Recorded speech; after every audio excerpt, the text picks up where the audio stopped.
Welcome, adventurers. Today we're going to be doing a top 10 list of the things that we are most excited for at Pax Unplugged this year.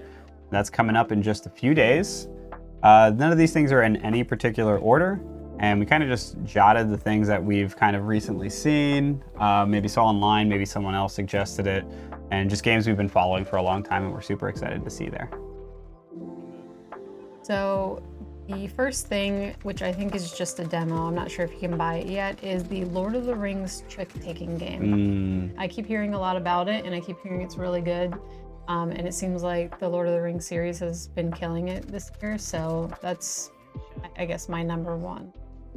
Fun fact, my ring is actually the One Ring from Lord of the Rings. But that is actually, right off the bat, we'll have a crossover. So one of my listed games is also the Lord of the Rings trick-taking game. I'm just a sucker for the theme. So anything Lord of the Rings, I'm going to try it at the very least. So I'm super excited. I have heard good things about it so far. And we haven't played too many trick-taking games together. We've done a few with some of our friends at Board Game Night. But we haven't really played too many two-player, and I believe that's supposed to be pretty good two-player. Or two-player, and solo, yeah, which is super cool because I've never played a trick-taking game that has solo mode. Those are usually you're interacting with another person, and that's what makes those games fun. So yeah, my first one is also going to be Lord of the Rings, the trick-taking game. You want to go to your next one? Okay. Another one that I'm looking forward to seeing, and I know that they're not selling it there because they have a Kickstarter open currently, but is Layers, which is that dungeon game. How would you classify that? Because you're doing like a little bit of, like you're writing on the notepad and stuff. You're like mapping out the other player's dungeon, but I don't know what kind of game that would be considered. The only comparison I've heard that makes sense is Battleship. So it's kind of like a version of Battleship, where you're creating your own dungeon, and I believe the other player is trying to get through your dungeon and escape successfully while you're doing the same thing. So it's kind of like a more fleshed out, fancy version of Battleship is what I've gotten from the things that I've seen so far. So yeah, Layers is another crossover for me. That's a game that wasn't super on my radar until a couple weeks ago. And then once we started seeing some gameplay for it, and we also saw who was making the game, it kind of sold us on being excited for it. So we're on the fence of backing it now. We're thinking we probably are just going to late pledge it. But I want to see it in action. I'm really excited for that. Yeah, I'm excited to at least get a chance to do the demo as well. So that is going to be my second one as well. I guess we're just using that list. I was excited to see Tend, but I didn't see anything about Tend being there. I just wanted to see it being played in person, or to see, like, I guess some of the game pieces and whatnot. But yeah, I know Ivy Studios is going to be there, but they didn't mention actually having any play testing at Tend or anything like that that I saw. Well, what was like your favorite aspect of Tend that you've seen so far? Well, it just seems like it reminds me of like cozy games, kind of like farming sims and stuff like that. But mostly, I just want to use the coins to do all the scratch offs. Yeah, I think it's a very unique element that I personally haven't yet experienced. So. Yeah, from the gameplay I saw, that one's not on my list, and I think that's mainly just because we did back that one, so we are going to eventually get that one. So I'm already kind of sold on it, I guess is the best way to put it. I really like the variation of options. From what I saw from the people that have had a chance to play test the early version of the game, everyone said that every playthrough feels totally dynamic and very different, and you can approach ways to get points in very different ways. So you can be focused on mining, you can be focused on fishing, you can be focused on growing plants and getting points that way. So it's just, there's so many options, and for me, that's the thing that I'm most excited about, is everyone can play the game in a different way. And it's not just, okay, who's gonna do this one thing the best?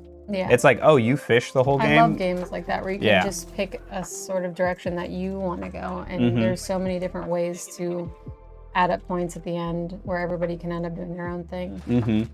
Yeah, and kind of like an extra, an item that's not necessarily on my list, but it makes me think of it as well, is Stardew Valley, I just heard, just got reprinted again. So it's available for purchase. So that might be there. You can get it on their website. I think I did hear somebody had that on their list. Pax. Yeah, and that is another one of those cozy We have games. to add it to my list. That's another one of those I've only heard cozy good games. things. Yeah, and everyone says it's like, especially for like couples and just like 2-player, Yeah. people loved it.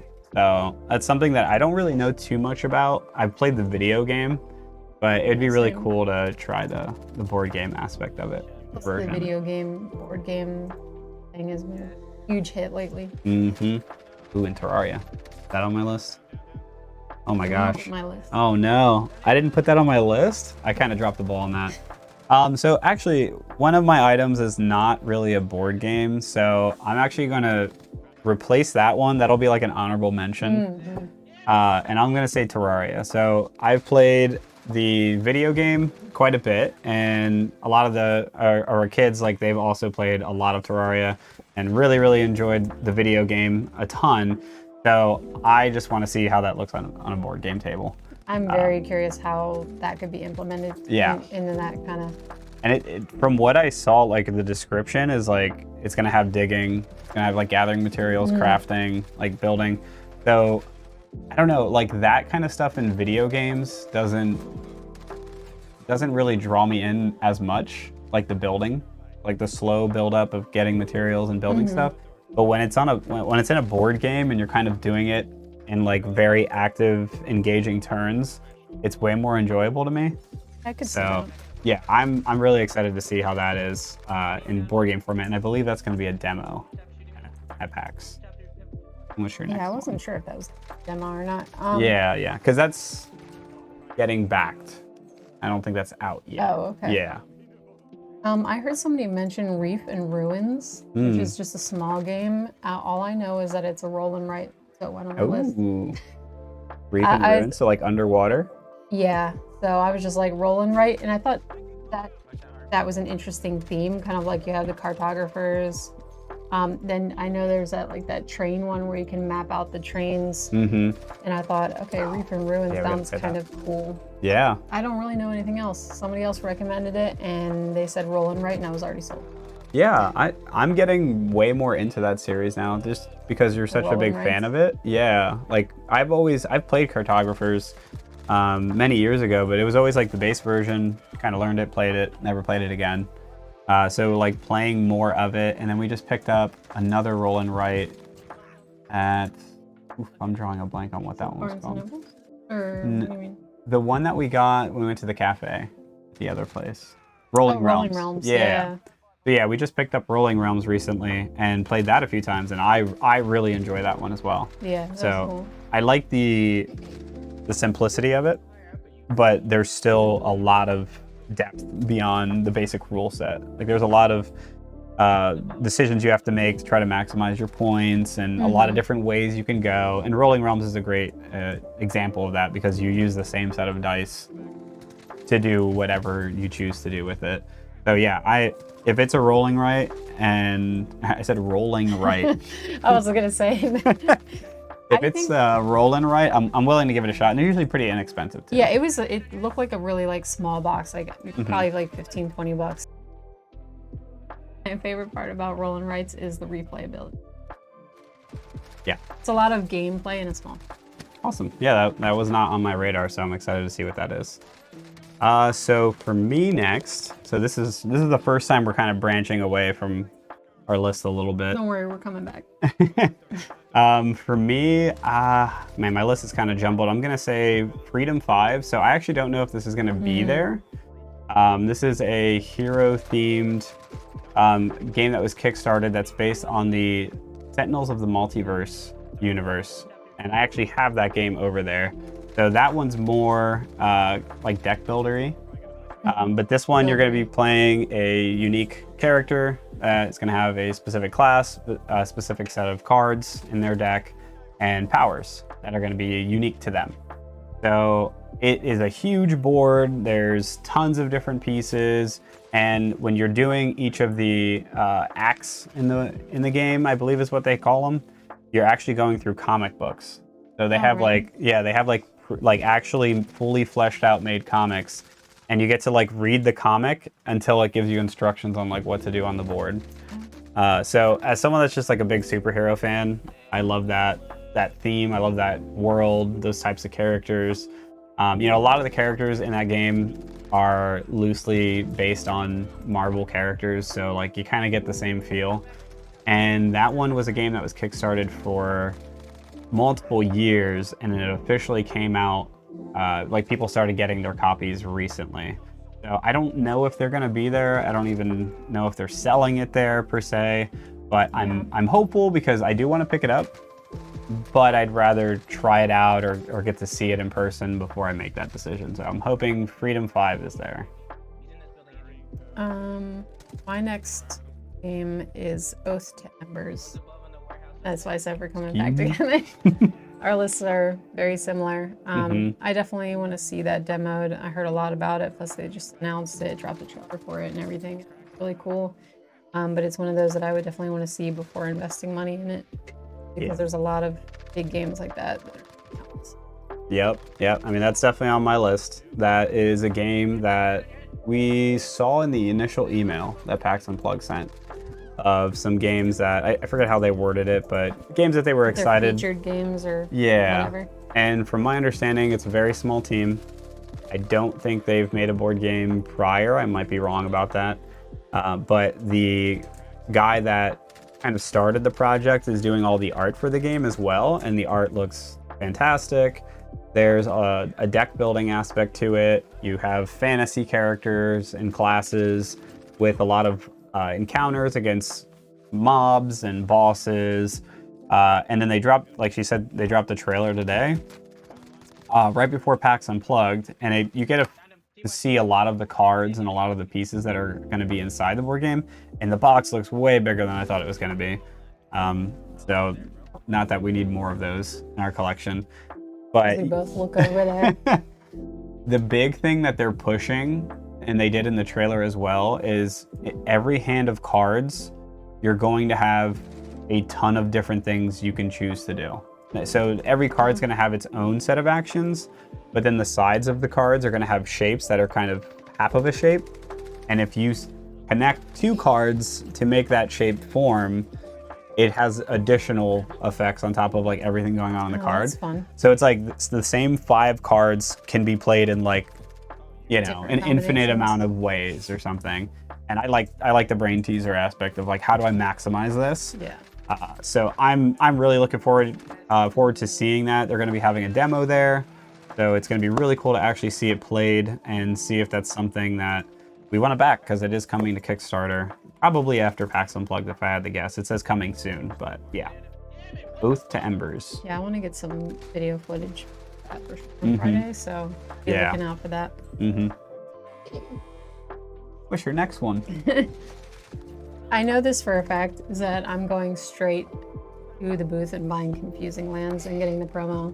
So that's next on my list. I keep seeing people posting about it, playing it, talking about it. And it just looks like a cute, cheap game to throw in your game night bag and play it. Yep. It looks fun and simple. Yep, that's one of those games where I'm very grateful, having met Amber and like us both really getting further and further into the hobby. She likes those smaller size games, and if it wasn't for her, my collection would just be 30-hour campaign games everywhere, and we would never play anything because we wouldn't have time.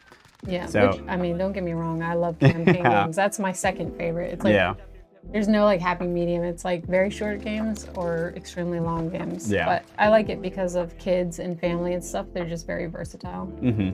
So I just appreciate that exposure because I get to enjoy stuff that I may not have looked at before. It probably wouldn't have been on my radar. My next one is going to be Dune Imperium Bloodlines, and that's going to be an expansion to Dune Imperium. I own the original Dune Imperium. I own all of the expansions for it, and I own Dune Uprising. Nice though. Yeah, so that's a heavier one, but it's so good. Like I've heard good things. Yeah, it was the year it came out. It was a lot of people's game of the year, a lot of people's. So I was a huge fan of it. I played it a lot. Admittedly, I've not had a chance to play. I did play once. I did play Dune Imperium once with all of the expansions, it was very chaotic because I was learning all of them at the same time. So I didn't really get to enjoy it as much as I would like. But Dune Uprising was just a upgraded version of Dune Imperium. And they changed some stuff of the base game. So they're kind of the same game in a lot of ways. So I probably should get rid of Dune Imperium.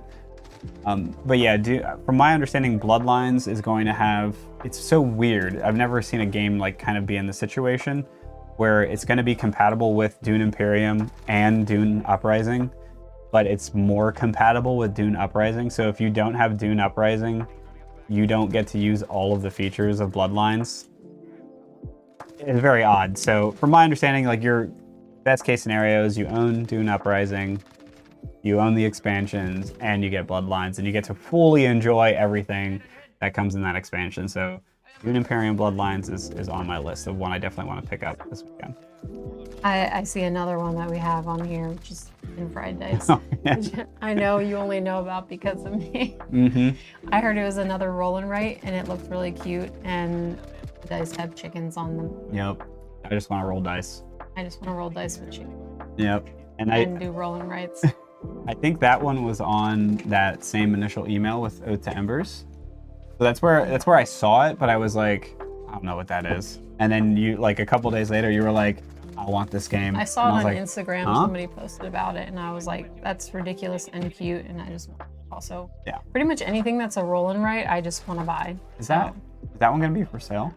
Yes. Oh. I do know that for a fact. Oh, that's exciting. Yeah. Okay. So my next one is going to be Mistborn. This one is not exclusive to the convention or even releasing at the convention for the first time. I think they're only doing a small amount of like pre-release sales right now. So you can buy it, but it is, the price range is kind of all over the place depending on where you look. So I'm hoping they're just gonna have copies of it there. This is a deck building game that is based on a book series. I am not super familiar with the book series myself, but I love deck building games. We are both huge fans of deck building games, and I know there's going to be a co-op component to it. I don't think it's going to be necessarily anything like Harry Potter, Hogwarts Battle, where it's like more of like a fleshed out story, and we're doing each of them one by one. But I think its baseline is a versus deck building game, but there's also going to be the option of doing co-op if you choose to, and solo as well. So the universe looks really, really interesting. The character designs look awesome. The way that they all utilize metals in order to like cast abilities and stuff looks super cool. So yeah, it's a book that I'm not super familiar with, but the game looks really cool, and I think it might be something that could actually get me to check the books out after playing it. So Mistborn is one that I'm excited to hopefully pick up this weekend, or just order online if I can. Your list grew. Well, this one has the list of all the booths and like if they actually have. Oh, okay. Because I was double checking Chicken Fried Dice because it is gonna be nice. Next on my list, which I'm surprised you don't have on there, is Unconscious Mind. There's one reason, and I'll explain it after you. I just keep seeing posts about it, and I like the models. Yeah. Though I don't know if that's just limited to the deluxe version, or if the standard version has that or not, or if that was just like a Kickstarter thing. I'm not sure, but I've only heard good things about it, so I wanted to check it out. Yeah, so that company, I found out later, just recently, that they made Endless Winter, which we do own. And Endless I heard people talking about that too. Yeah, Endless Winter is a game that is on kind of part of my shelf of shame, unfortunately. I bought that game when it was brand new. Everybody was talking about it, everyone loved it, and it was hitting some of the same points that Dune Imperium was, which is why I was like, oh my gosh, I need it. So you have a very light, like it does a little bit of deck building, it does a little bit of area control, it does a little bit of like I think there's some tableau building maybe.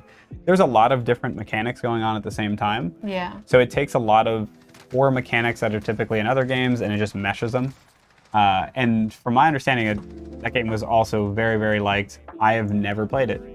I have brought it to board game night and I've asked John to play with me. probably like 5 or 6 times, and I just kind of eventually gave up because every time we were going to, we knew we both had to learn it. And it was going to be multiple hours to kind of learn it, be comfortable with it, and play it. So, that being said, I have not played that yet. I do want Unconscious Mind because it's the same thing. Yeah, I heard it's like that, but even better. Yeah. But what pushed me away from putting it on my list is at least on PAX Unplugged's kind of games that are going to be there, it said it's $170. Oh. And I don't know if that's the deluxe version. I don't know what that is. Cross that off. Yeah. But it just... That's actually insane. I did not see that. For that type of game, that's too much for me. If it's a campaign style, game that would last you a year, 2 years, I could see. But that's one of those games where like we might, and I don't know, I can't say for certain, but we might get the most out of it after a couple plays, and then that was just like $170. Like, I don't know if we're gonna have people that are interested in playing that a lot. So I don't know if that's the actual just like base price for it, or if that's a deluxe version. So I'm curious to see it when it's there and then see what the price is and everything. But I am excited for it. I have too many other things that I'm going to be spending to add a $170 game there. So for me, what's next is going to be Thunder Road Vendetta Maximum Chrome Edition. So I own Thunder Road Vendetta, newly wrapped, never opened it. And as opposed to old wrapped. And the reason I have not played it yet is because when I heard about the game and a lot of reviews started coming out, everyone kept saying that there was a expansion that was almost mandatory to like really enjoy the game. And it came out at the same time. And last year it was there. And the Maximum Chrome Edition was like $150 to $200 or something. So it was the base game with all the expansions, all the bells and whistles. But I didn't know enough about the game to like commit to that. Yeah, that makes sense. And now, ever since then, that expansion is impossible for me to find. So I know that's going to be there. Or are you just looking? So I believe they announced that they are going to have the Maximum Chrome Edition, which includes everything, but they have a new expansion on top of that this year. Oh, so okay. I'm hoping they just have the expansion alone that I'm missing, and then I can just purchase that and play the base game and see how I like it. It's one of those things where everyone kept saying like, you need this, it has so much variety, it has so much flavor, that I just didn't even want to open it and like get a lackluster experience to like what it's supposed to be with the whole thing. Yeah. So yeah, that is one that I know is going to be there. I'm excited. I don't know if it's going to be bundled or if it's going to be sold separately. So that's Thunder Road Vendetta Maximum Chrome Edition, or the Body Shop expansion. I think that's what it's called, something like that. Areas on the bottom of my list, so I must have mentioned it earlier. Yeah. Next on my list is Coffee Rush, which isn't anything special to PAX Unplugged or anything like that. It's just one that I saw that was cute. A lot of people talked about it, and I'm sure it's going to be there in one of the booths. Yeah. I just want. Yeah.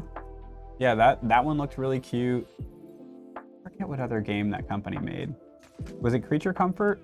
Did they also do Creature Comfort? I'm not sure which company made Coffee Rush off the top of my head. Some of the bigger ones I remember, but not that one. Yeah, I'm not sure if it is, but yeah, that one looked really cool. I would definitely like to try that out.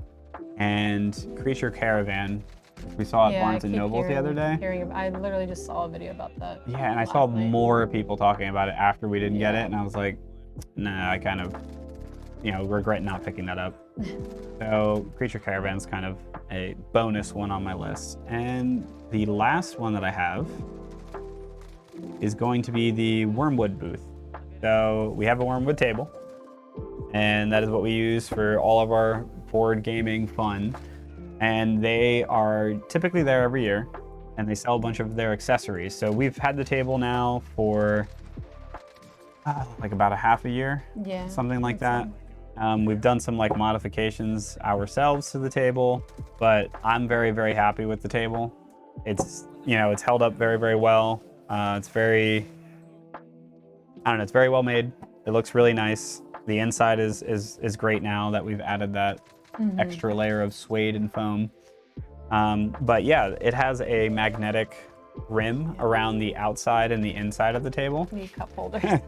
And they have cup holders, they have dice trays, they have player boards, they have Dungeon Master, like full, like they have everything. And they just keep coming out with more and more accessories.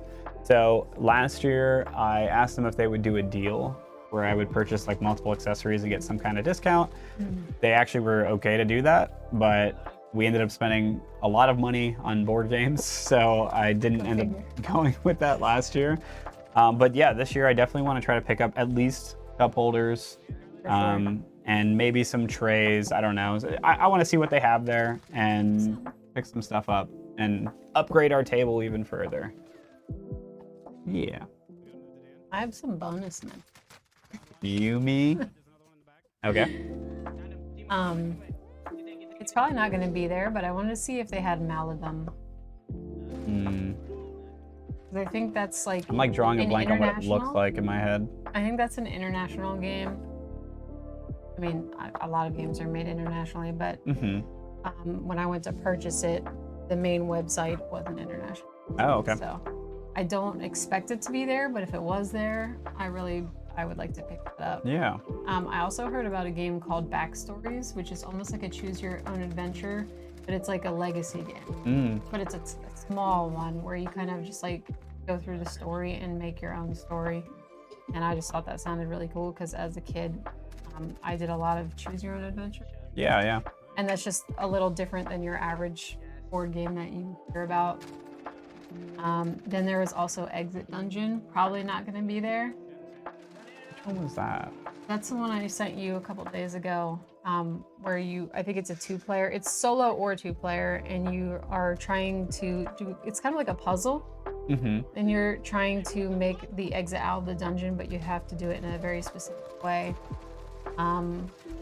It's just like a small game. And you make like a path out, and you have to grab certain things like the key or maybe like a torch. I don't remember all the elements, and then you have to make your way out of the dungeon. Oh.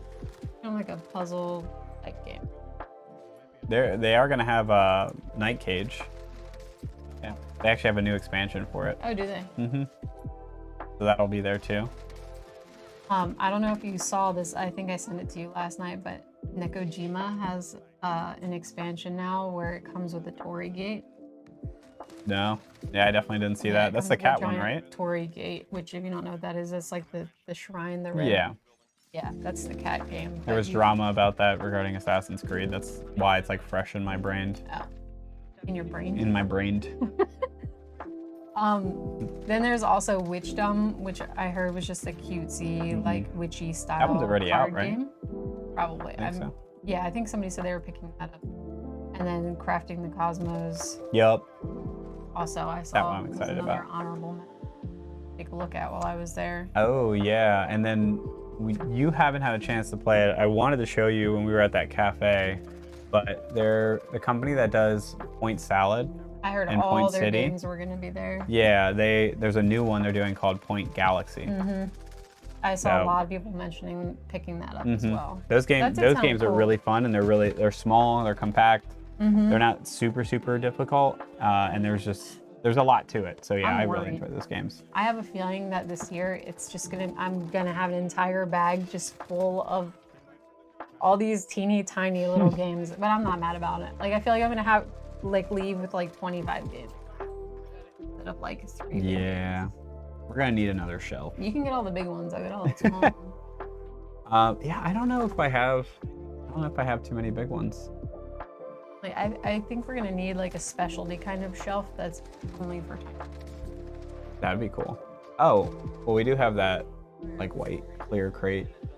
That was quick Oh yeah. life hack that someone did where they put small ones in there. there. Yeah, that might work. I don't know. But yeah, that's gonna be it for our list of games and accessories and things that we were most excited about for PAX Unplugged that we know of. So there's a good chance. There's a good chance we walk on the show floor and 5 minutes in we see like 20 games that we're super excited for or never heard of. And that's part of my favorite thing to do at PAX is like sit there and have the publishers and designers and people that are working at the booths teach you these games that you may not have ever played otherwise. No, I'm kidding. So hopefully that helps anyone who's looking for game recommendations at PAX. Yeah, and if you guys catch us on the show floor walking around or sitting at a table after we purchase some games and you want to say hi or even try to play some games with us, we are more than open to chatting with anybody that just wants to make new friends, play some games, maybe some of the ones that we've listed on here, and hear what you have to say. You know, we're super friendly. We're excited to see everyone there, and we're excited to just be there and enjoy PAX as much as we can for the weekend. So we will catch you guys on the next video.